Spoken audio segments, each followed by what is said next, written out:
tomorrow. As usual, if you'd like to ask a question, please raise your hand. If you are struggling, just drop me your WhatsApp. There's Russian translation available, and we're going to start with Ian Abrahams.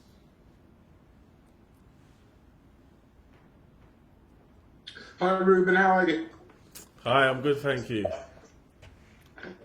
Getting more of a chance recently, just give us some idea of how patient you've had to be and whether or not you see this as being the opportunity you've been waiting for at Chelsea to re-establish yourself and maybe get back to where you were 3 or 4 years ago.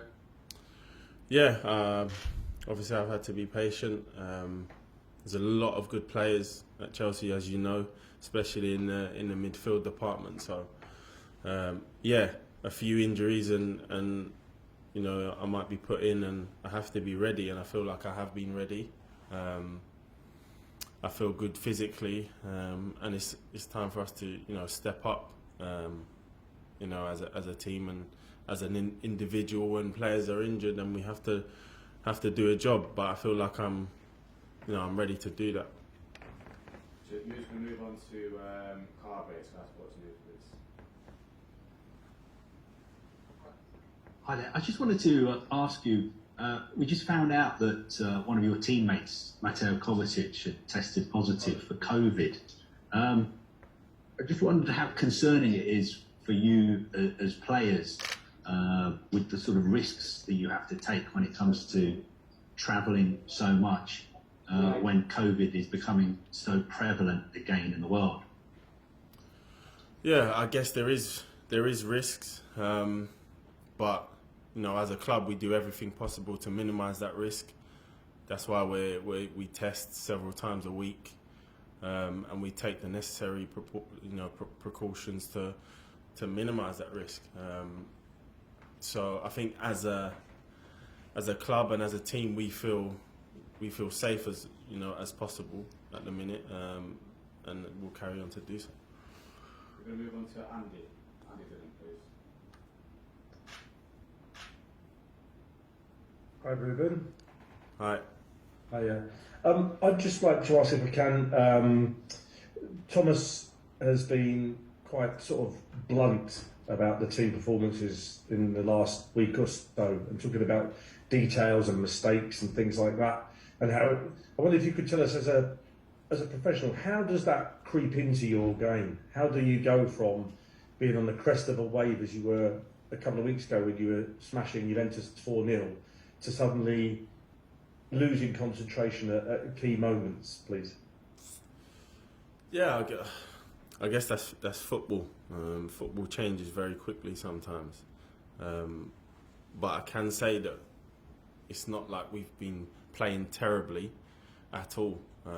We've just had a few mistakes that have cost us, and we need to take ownership of that. But apart from that, we've been playing some really good football. The results just haven't showed that at all. So it's up to us to keep. So how do you kind of turn that around? What do you do? I mean, he talks about details. I'm curious to know what the details are that he talks about. I think we need to make sure that the basics of our game are taken care of and are sharp.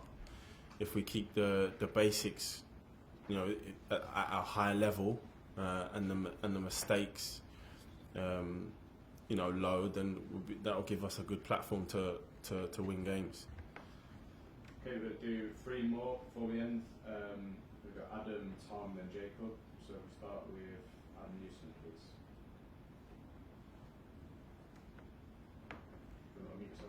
Hi Ruben. You're playing in a deeper role than we've really seen you at Chelsea, maybe apart from your academy days. How much are you enjoying it, and what sort of different challenges have you found playing it rather than being further forward? Yeah, I'm really enjoying it, mainly because I'm just on the pitch and playing a lot of football, which obviously I haven't done in the past few years. So just that, I'm very grateful to be fit and to be, you know, available to be picked to play.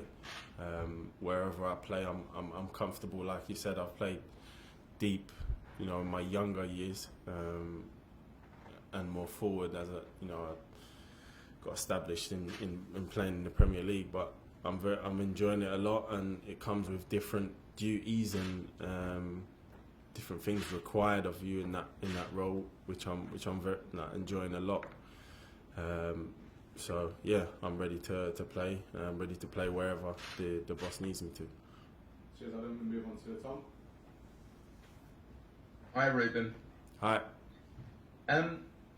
You just said there about the amount of games you're playing at the moment, and I was just wondering whether at the end of sort of the transfer window with Sol Niguez coming in and Kante and Kovacic and Jorginho, whether you expected to be playing this much, and whether you could kind of give us a bit of an insight into the conversations you had with Thomas at that time.